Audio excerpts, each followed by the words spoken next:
Why do you think so many people only start to thrive after they leave the environment that once limited them, as in your case? I think the answer to that is in the question. Well, I want to hear your voice. There were some limitations to the things that I can do, but I also think that gives you perspective. Because when you stay in a place for too long, you start confusing familiarity with fulfillment. And that's also what I felt on myself, getting into that comfort zone. And I realized that nothing good can happen from the comfort zone. I need to step out of it. I need to challenge myself more and more. And if I want to get more in life, but once you step outside of that, everything starts to change. For me, also going back in time, like leaving Romania at 19 broke somehow every assumption that I had about who I was.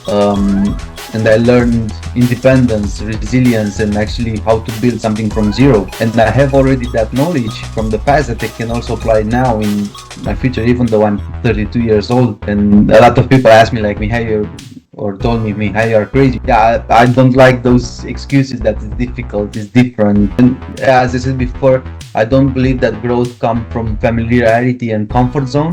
It comes, or it happens when you stretch between who you are and who you want to become. And that's where it actually grows. What were more precisely those moments, feelings, thoughts that brought you to that point of deciding that, okay, I'm leaving Denmark? Yeah, I had everything that I thought I wanted. It was the good salary, the good life, a respected job and all of that. But at some point I thought I entered in a sort of a comfort zone where I felt like very comfortable with going to work, with living in that routine, like from Monday to Friday, from 8 to 4, I'm at the job, and then I go back home, I walk my dog, I have dinner, I go to sleep. That was like mainly my life, to say so. And then and at some point I was like, this is not the life that I want. This is not the day-to-day routine that I want to have in my life. And yeah, I really felt that need to make a change in something. And to be honest, I didn't feel like Denmark is necessarily the place to do that.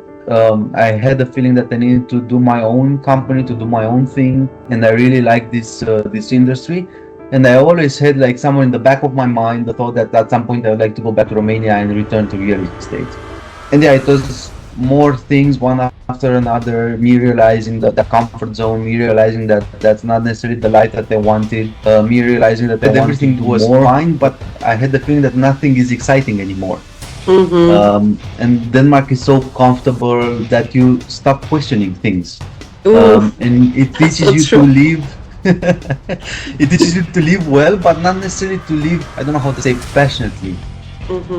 It sort of becomes a routine. And one morning I remember waking up and thinking, if I keep doing this for another 10 years, will I be proud of myself? And the honest answer was no. I wanted to build something of my own, something that had meaning beyond that security from the society, the financial security and everything that is included.